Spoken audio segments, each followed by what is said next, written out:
대단히 반갑습니다. 역사란 무엇인가? EH카 사회와 개인은 대립관계에 있는 것이 아니다. 상호간에 필요한 보충관계에 있다. 역사가도 하나의 개인이다. 딴 개인들과 마찬가지로 그 역시 하나의 사회현상이며 자기가 속해 있는 사회의 산물인 동시에 의식적이건 무의식적이건 그 사회의 대변인이다. 바로 이러한 자격으로 역사가는 역사적 과거의 사실에 접근하는 것이다. 그러므로 역사가가 문제에 접근하는 입장부터를 파악하지 않고서는 그의 연구를 충분히 이해할 수 없고 평가할 수도 없다. 동시에 그 입장 자체는 사회적, 역사적 배경에 뿌리박고 있는 것이다. 따라서 카의 다음과 같은 언급들은 의미심장하다. 즉 역사를 연구하기에 앞서서 우선 역사가를 연구하라. 역사가를 연구하기에 앞서서 우선 그의 역사적, 사회적 환경을 연구하라. 요컨대 역사가는 개인인 동시에 역사와 사회의 산물이다. 역사가와 그의 사실들과의 상호작용이라는 상호과정은 현재와 과거와의 대화라고 지적한 바 있지만 추상적인 고립된 개인들 사이의 대화가 아니라 오늘의 사회와 지난날의 사회와의 대화인 것이다. 과거는 현재의 빛에 비춰졌을 때만 비로소 이해될 수 있는 것이며 또한 현재도 과거의 조명 속에서만 충분히 이해될 수 있는 것이다. 인간으로 하여금 과거 사회를 이해시키고 현재 사회에 대한 그의 지배를 정진시킨다는 것이 역사의 이중적 기능이라는 것이다. 3. 역사가들이 연구 과정에서 사용하는 가설의 지위와 과학자들이 사용하는 가설의 지위와의 사이에는 놀라운 유사성이 있다. 이러한 점에서 카는 역사를 과학이라고 부른 것이다. 그러나 역사를 과학이라고 부른다는 것은 잘못이라는 견해들이 있는데 이에 대한 카의 반론은 이렇다. 첫째, 역사는 특수와 개별을 취급하고 과학은 일반적인 것, 보편적인 것을 취급한다. 고로 역사는 과학이 아니다. 그러나 역사가들이 진실로 관심을 가지는 것은 특수한 것이 아니라 특수한 것 속에 있는 일반적인 것이다. 즉 역사는 특수한 것과 일반적인 것과의 관계를 취급하는 것이고 이런 의미에서 역사는 과학이라고 부를 수 있다는 것이다. 둘째, 역사는 교훈을 가르치는 것은 아니다. 그러나 일반화라는 문제의 진정한 핵심은 이를 통해서 역사로부터 교훈을 얻으려는 데 있는 것이다. 즉 어떤 한 경우에 사건에서 얻어낸 교훈을 딴 대목의 사건에 적용한다는 것이다. 셋째, 역사는 예언할 수 없다. 그러나 소위 과학적인 법칙이라는 것도 하나의 경향성을 이야기하는 것에 불과하다. 마찬가지로 역사가에게는 일반화란 불가피한 것이고 또한 일반화를 통해서 비록 개별적인 예언은 아닐지라도 미래 행동을 위한 타당하고도 유용한 일반적인 지침을 마련할 수가 있다는 것이다. 넷째, 역사는 불가피하게 주관적일 수밖에 없다. 인간이 인간의 자신을 관찰하는 것이기 때문이다. 그러나 오늘날 자연과학 분야도 어느 정도까지는 지각하는 주체 인간과 지각되는 객체 자연력 간의 상호관계와 의존관계를 내포하는 것으로 인정하고 있다는 것이다. 다섯째, 역사는 과학과는 달리 종교와 도덕의 문제를 내포한다. 그러나 역사와 종교와의 관계에서 진지한 역사가라면 신이 우주를 창조했다고 믿을 수는 있겠지만 낮 시간을 연장시킨다거나 하는 구약성서식의 신을 믿지는 않는다는 것이다.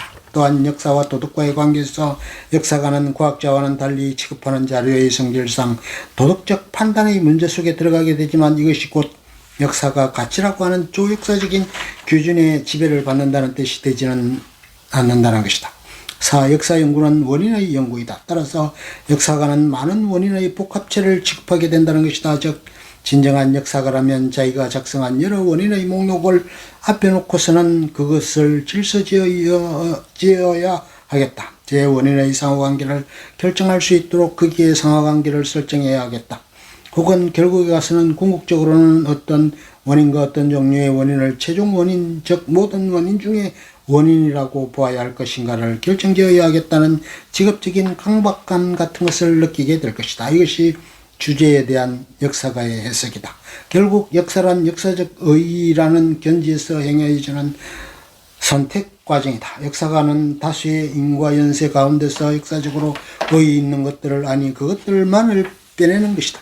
여기서 역사적 의의에 대한 규율이 되는 것은 자신의 합리적인 설명과 해석의 원형 속에 인과 연세를 맞춰 놓는 역사가의 능력이라고 하겠다. 그런데 과거의 기록이 보존되기 시작한 것은 미래 세대의 복지를 위한 것이었다. 훌륭한 역사가들은 역시 미래라는 것을 뼛속 깊이 느끼는 사람들이다. 역사가는 왜냐라고 묻는 동시에 어디로? 라고 묻는 법이다. 5. 19세기의 사상가들은 흔히 역사의 진보에는 확실히 명백히 규정할 수 있는 목표가 있다는 생각을 자명한 이치로 삼아왔다. 그렇지만 이러한 관념은 부당하고 무용하다. 진보를 믿는 것은 결코 어떤 자동적인 불가피한 과정을 믿는다는 것이 아니라 인간 능력의 계속적 발전을 믿는다는 것을 뜻하는 것이다. 즉 전진 과정에 있어서만 비로소 규정될 수 있고 또 그 유효성도 달성 과정에 있어서만 비로소 증명될 수 있는 그러한 목표를 향한 무한한 진보, 즉 비로소행이나 상징에 따른 한계점이라는 것이다. 그렇다면 오히려 역사는 과거 제 사건과 점차적으로 우리들 앞에 출현하게 될 미래의 제 목적과의 대화라고 말했어야 했을 것이다. 역사가가 직면한 난관은 인간 본성의 한 반영이다.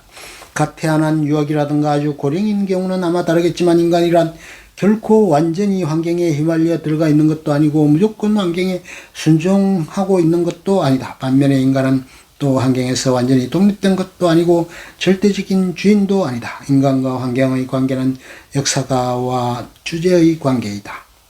역사가는 사실의 천한 노예도 아니고 굴림하는 주인도 아니다. 역사가와 사실의 관계는 give and take의 평등한 관계이다.